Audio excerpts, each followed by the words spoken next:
What if I told you a single canola field can produce enough oil to supply an entire city for days? Would you believe it? Every harvest, tons of tiny seeds undergo a transformation so precise that a mistake measured in millimeters can ruin an entire batch. But how does something so small become one of the most widely used oils on Earth?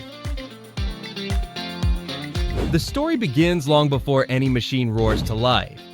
It starts with a vibrant yellow plant capable of blanketing acres in what looks like a hand-painted carpet.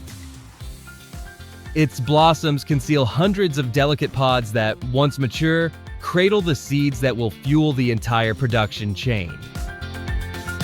It's hard to believe that such clean, crystal-clear oil comes from dark, rough, fiber-rich grains. Welcome to Factories and Facts. Today, you're about to uncover the hidden path canola takes before becoming the golden oil that fills kitchens, powers industries, and even serves technical applications. And get ready. Some stages of this process move so fast they feel like industrial sleight of hand. But there's a historical detail few people know, one that completely changes the way we see this product. Canola didn't simply appear in nature. It's the result of decades of genetic refinement of rapeseed, a traditional crop with a major drawback. Its oil once contained high levels of erucic acid, making it unsuitable for human consumption.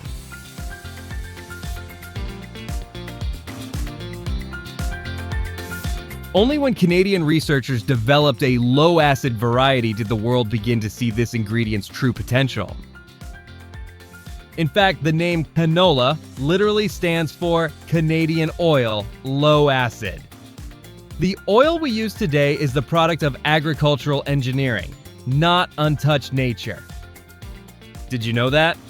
And once you do, an unavoidable question surfaces. How many everyday products began the same way, hidden for decades inside agricultural labs? But first, have you watched our last episode? Remember the corn oil process we revealed? Well, canola brings a twist that makes it even more efficient. While corn requires a longer initial cooking phase, canola releases oil under significantly lower pressure. That changes everything in terms of factory energy use, which is why these two production chains are so often compared. But before we step into the tanks, presses, and reactors, there's one factor that determines the fate of the entire output: seed quality. If it arrives with too much moisture, the oil darkens. If it's too dry, yield plummets. This is where the industry begins to reveal its precision engineering.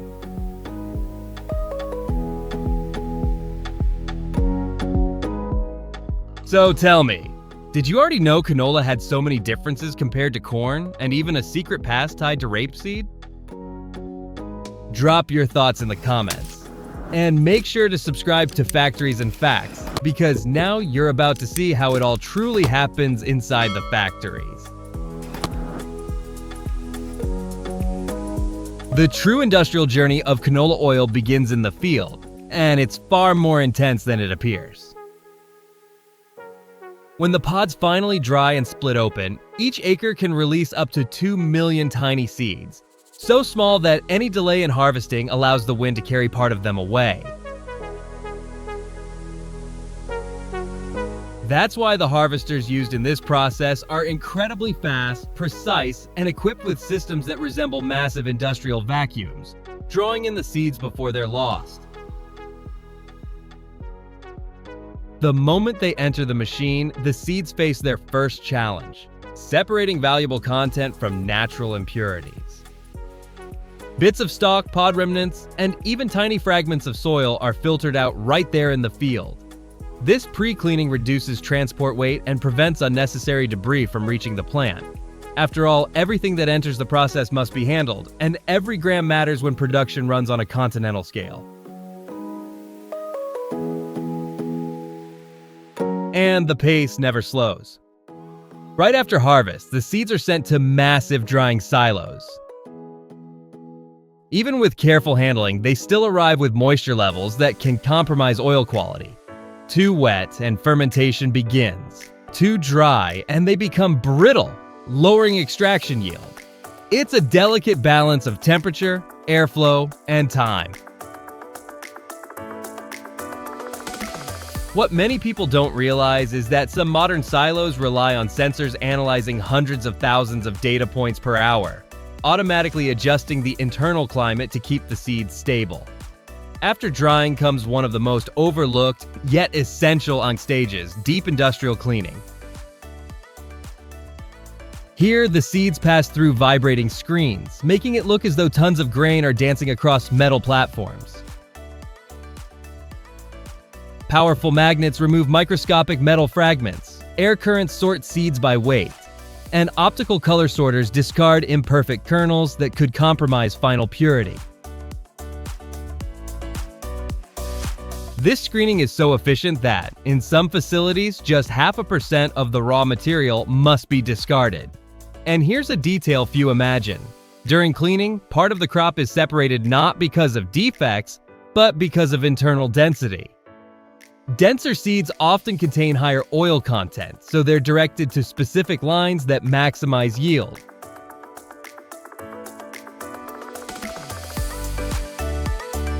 It's as if the plant has bionic eyes, capable of predicting which seeds will deliver better results before they even reach the presses.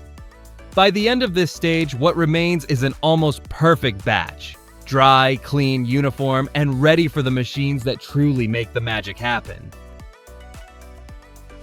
What's remarkable is that, up to this point, not a single drop of oil has been extracted.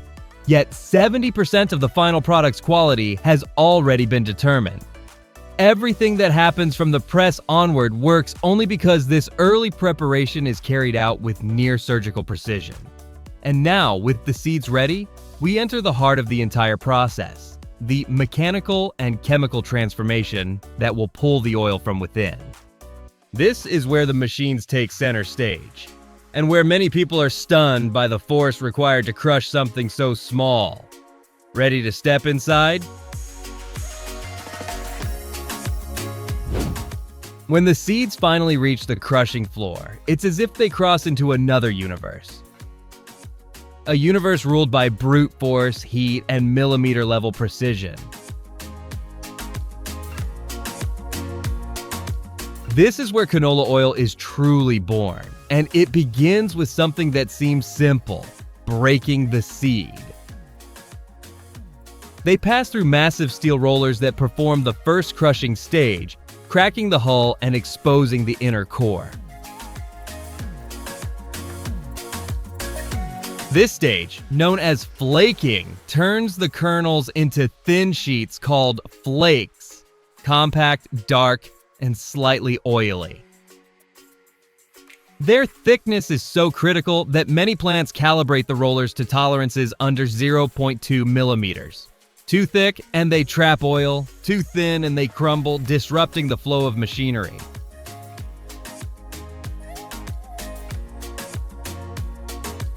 Then comes one of the most impressive phases: industrial cooking. The flakes travel through large steam-heated cylinders, gradually raising the temperature to around 80 to 100 degrees Celsius. Why heat them? Because warmth restructures the seed's proteins and frees the oil, preparing it to flow.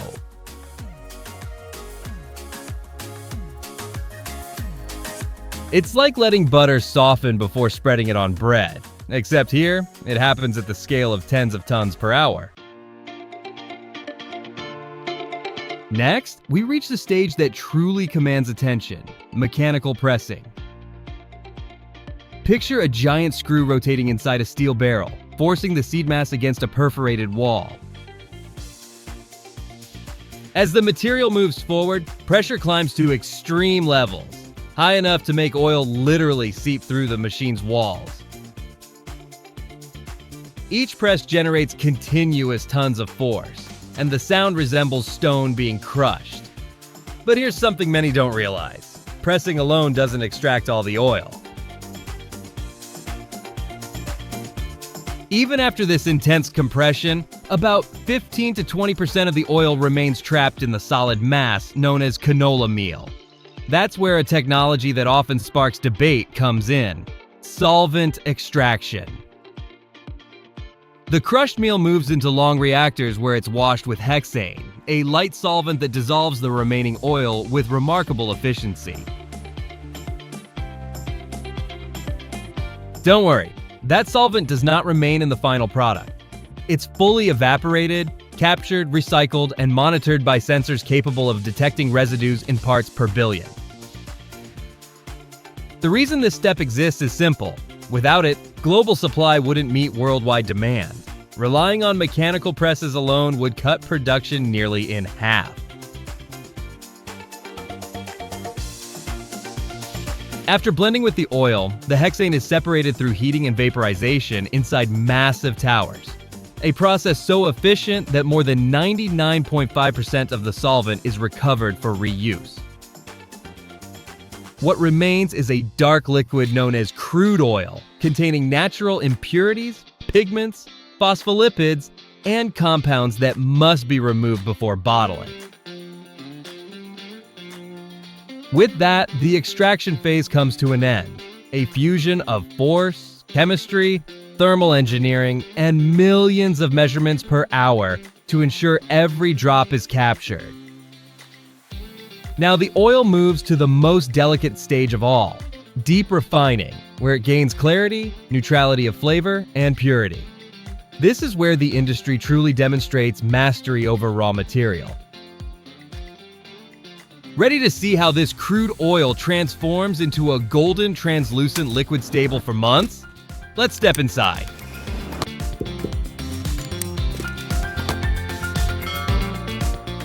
The crude oil that leaves the extraction phase is far from the golden, translucent liquid consumers recognize. It arrives at the refining sector dark in color, loaded with microscopic particles, phospholipids, natural pigments, and compounds that give it strong flavor and aroma. This is where the plant enters an almost surgical phase, where each step targets a specific impurity until the oil meets strict international standards of purity.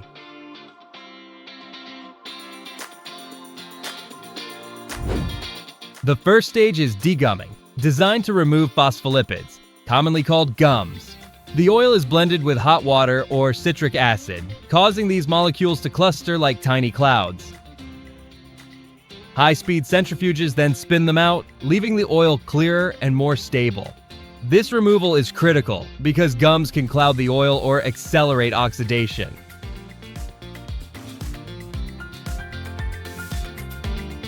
Next comes neutralization, where alkaline solutions eliminate free fatty acids that create off flavors and shorten shelf life.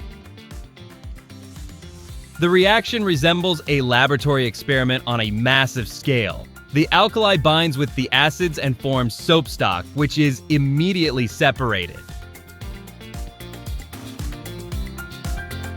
Yes, you heard that right. Refining literally creates trace amounts of soap, only to remove them moments later. It's chemical engineering at its most practical. Then comes one of the most fascinating stages, bleaching. The oil is blended with activated bleaching clays capable of capturing natural pigments such as chlorophyll and carotenoids. Picture millions of microscopic clay particles acting like tiny molecular magnets, cleansing the oil from within. After filtration, the liquid begins to take on the pale golden glow we recognize, but nothing compares to the final step, deodorization. Here, the oil is heated between 180 and 240 degrees Celsius under deep vacuum, while steam is injected to strip away volatile compounds responsible for strong aromas and flavors. The process is so sensitive that minor temperature shifts can completely alter the outcome. Large facilities rely on automated systems that monitor every second of this operation, ensuring the oil leaves with a nearly neutral taste. Exactly what the market expects. And if you think it ends there, the process still undergoes one more rigorous round of testing. The oil is examined in on-site laboratories that measure color, acidity index, oxidative stability, contaminant presence, and even light absorption curves at specific wavelengths.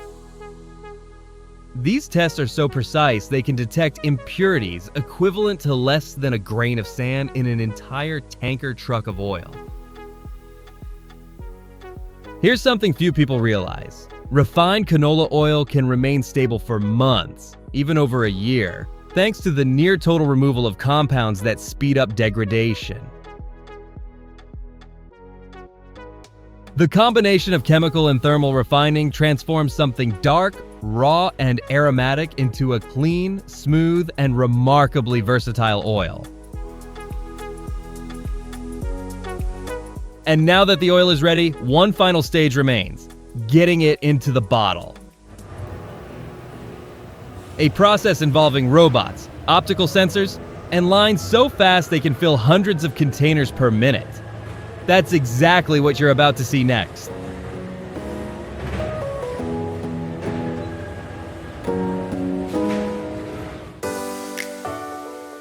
With the oil finally refined, pure, and stable, the factory reaches the moment when tons of liquid become something familiar to any consumer: the bottle of canola oil.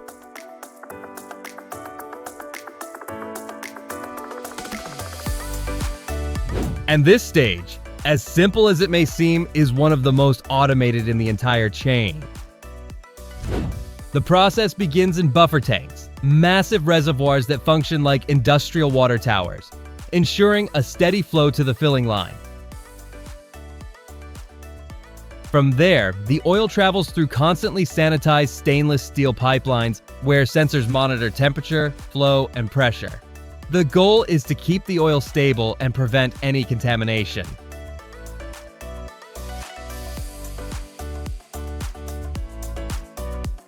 In some facilities, these sensors perform up to 10,000 readings per minute, automatically fine-tuning the system.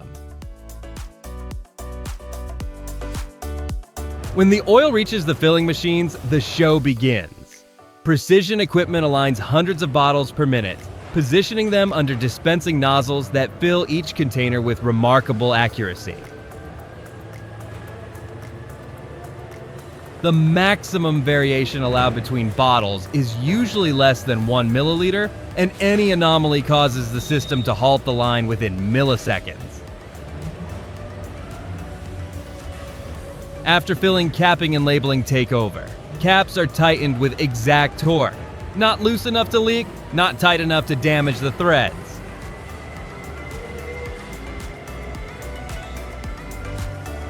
Labels, applied by rollers or air jets, must be perfectly aligned to avoid visual flaws. A single poorly labeled batch can lose market value, which is why high-speed cameras inspect every detail before final packaging.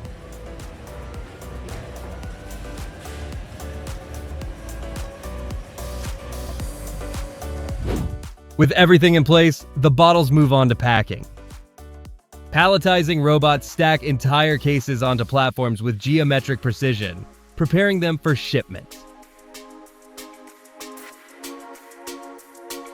Each pallet can carry hundreds of liters of oil and is wrapped in stretch film to ensure stability. Only then is the product ready to board trucks, ships, or trains that deliver it to supermarkets, food manufacturers, commercial kitchens, and even companies that use vegetable oil in chemical processes. And here's a striking fact: canola oil ranks among the most widely distributed products in the world. Its versatility connects it to countless industrial chains, from mayonnaise and margarine production to biofuel manufacturing. In some regions, demand rises so quickly that entire industries adjust their production lines just to keep pace. It's remarkable to think that all of this begins with a tiny seed hidden inside a yellow flower. The journey of canola involves precision agriculture, mechanical engineering, controlled chemical processes, and global logistics. It's one of those products that looks simple on the shelf, yet carries one of the most complex industrial chains of the modern world. Now tell me, which part of this process surprised you the most? Leave a comment and let us know where you're watching from. In the end, this shows just how far industrial knowledge has come. And of course, if you haven't subscribed yet, hit that button and support Factories and Facts. There are many more industrial secrets waiting for you. And if you think you've seen it all, then you haven't seen the factory we featured in our latest episode. It's already on your screen. Click it and come with me to uncover another hidden secret here on Factories and Facts. A big thank you, and I'll see you there.